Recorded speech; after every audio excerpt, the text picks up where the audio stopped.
Allahumma sholli ala Sayyidina Muhammad wa ala ali Sayyidina Muhammad. Yang saya takdimi pengasuh Pondok Pesantren Zainul Hasan Genggong, Kiai Haji Muhammad Hasan Mutawakil Allah SHMM. Yang saya hormati Rektor Universitas Islam Zainul Hasan Genggong, Dr. Abdul Aziz Wahab BAMAG. Yang saya hormati Dekan Fakultas Tadris Umum, Ibu Wahyu Lestari MPD. Yang saya hormati Kepala Bidang Studi Tadris Ilmu Pengetahuan Sosial, Bapak Babul Bahrudin MPD. Yang saya hormati dosen pengampu mata kuliah Psikologi Pendidikan, Ibu Vika Anjana MPD. Dan tak lupa pula yang saya sayangi kedua orang tua yang sudah mensupport saya, serta teman-teman seperjuangan angkatan 2022. Sebelumnya perkenalkan, nama saya Rizka Kurniawati, mahasiswi Tadris Ilmu Pengetahuan Sosial semester 4. Baik, di sini saya akan menjelaskan mengenai proses pertumbuhan dan perkembangan.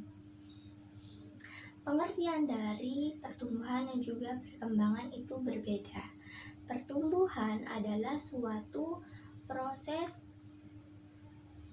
bertambahnya jumlah sel tubuh suatu organisme yang disertai dengan jumlah ukuran, berat, serta tinggi yang bersifat irreversibel atau tidak dapat kembali seperti semula. Pertumbuhan ini bersifat kuantitatif, yang mana suatu sel dari organisme yang kecil akan menjadi lebih besar seiring berjalannya waktu. Sedangkan perkembangan yaitu suatu proses kemampuan atau skill dalam struktur dan juga fungsi tubuh yang secara kompleks, berpola, teratur, sehingga dapat dikatakan sebagai suatu hasil dari pematangan. Perkembangan sifatnya kualitatif, yang mana berkembang di sini yaitu suatu proses dari suatu perubahan menuju ke arah kedewasaan, dan hal ini tidak dapat diukur oleh alat ukur. Contohnya pematangan hormon-hormon tubuh. Ketika seorang anak gadis atau perempuan yang sudah mau menginjak usia yang lebih matang atau dewasa, maka ia akan mengalami yang namanya menstruasi, dan hal itu tidak dapat dipastikan akan terjadi kapan dan tidak dapat diprediksi pada usia berapa ia akan mengalami menstruasi. Lalu yang selanjutnya yaitu prinsip-prinsip perkembangan. Yang pertama yaitu dasar-dasar permulaan sikap kritis. Banyak ahli psikologi yang mengatakan bahwa tahun-tahun prasekolah merupakan tahapan yang penting, karena pada masa ini diletakkannya struktur perilaku yang lebih kompleks yang mana berpengaruh pada sikap anak pada masa yang selanjutnya. Misalnya, adanya suatu pemahaman dan juga pelatihan mengenai penggunaan tangan kanan dan juga tangan kiri yang sering dilakukan oleh orang tua atau seorang guru pada anaknya, maka anak tersebut dapat menggunakan tangan kanan yang mana lebih baik daripada tangan kiri.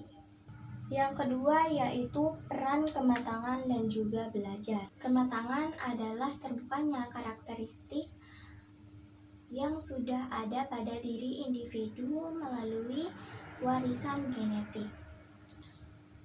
Nah, fungsi dari warisan genetik ini sudah ada yang mana disebut dengan filogenetik, seperti dapat merangkak, duduk, dan juga dapat berjalan. Sedangkan belajar yaitu suatu perkembangan yang dihasilkan dari adanya pelatihan dan juga usaha tertentu. Melalui belajar ini, anak-anak akan memperoleh suatu kemampuan yang sudah diwariskan sebelumnya atau filogenetik. Hubungan antara hasil belajar dan juga hasil usaha. Misalnya menulis, mengemudi, dan juga keterampilan-keterampilan lainnya melalui suatu usaha atau pelatihan. Ketiga yaitu prinsip semua individu berbeda. Tiap individu berbeda perkembangannya, meskipun pada anak yang kembar. Anak-anak yang cenderung penakut tidak sama reaksinya dengan anak-anak yang agresif terhadap suatu tahap perkembangan. Oleh sebab itu, perkembangan pada tiap manusia berbeda-beda, sehingga terbentuk yang namanya individualitas. Meskipun pola perkembangannya sama pada semua anak, beberapa anak berkembang dengan lancar, lalu ada yang bertahap, sedangkan yang lainnya lagi ada yang bergerak cepat. Prinsip yang selanjutnya yaitu mempunyai perilaku karakteristik. Semua anak mengikuti pola perkembangan yang sama dari satu tahap menuju tahap yang berikutnya. Pola perkembangan ini tidak akan berubah sekalipun terdapat variasi individu dalam kecepatan perkembangannya.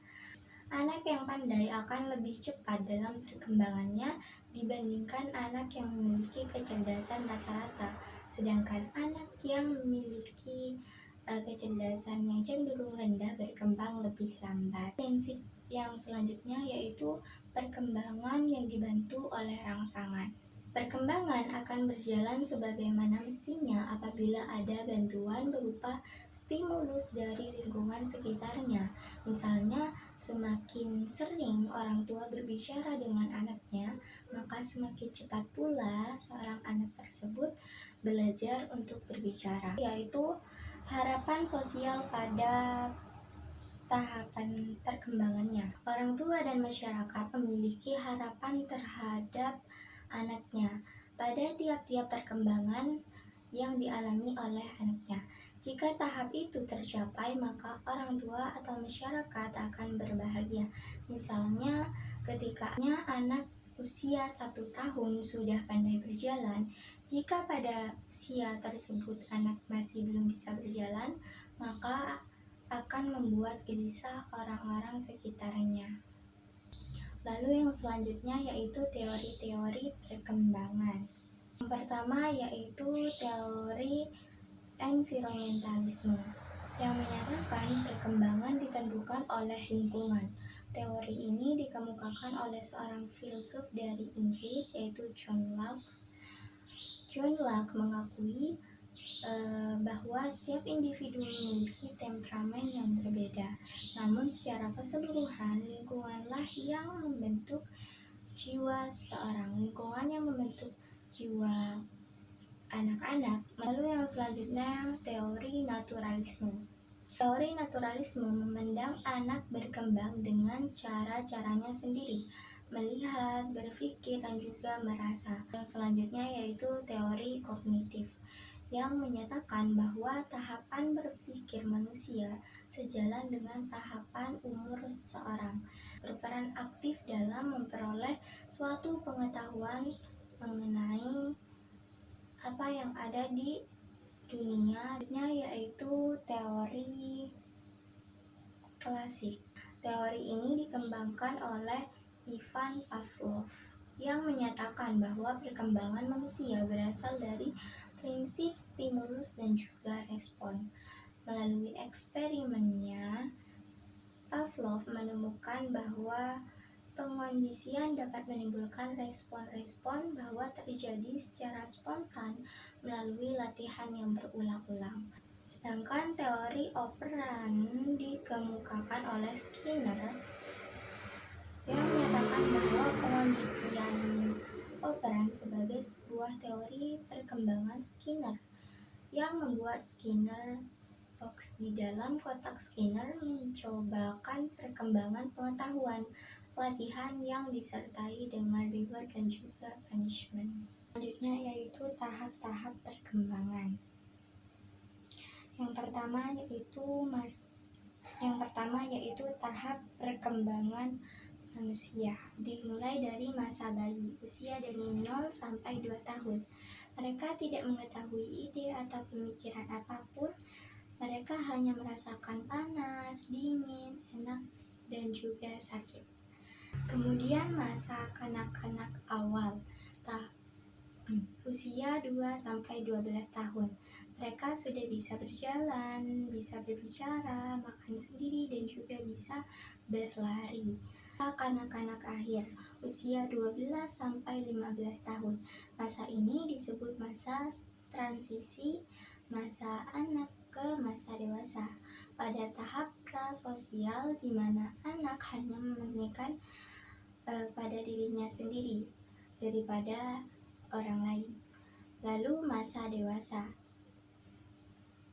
Pada masa ini, anak mulai merasakan malu terhadap lawan jenisnya karena kesadaran terhadap perasaan seksual itu sudah mulai meningkat. Lalu yang kedua, tahap perkembangan anak.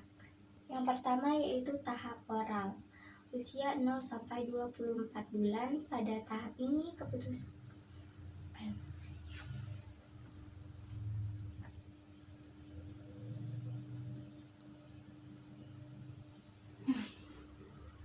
yang mana pada tahap ini kepuasan anak itu terletak pada otoerotik atau mulut, yaitu kesempatan anak menghisap puting susu ibunya dan terus mengulang perbuatan tersebut dengan menghisap jarinya meskipun dia tidak merasa lapar.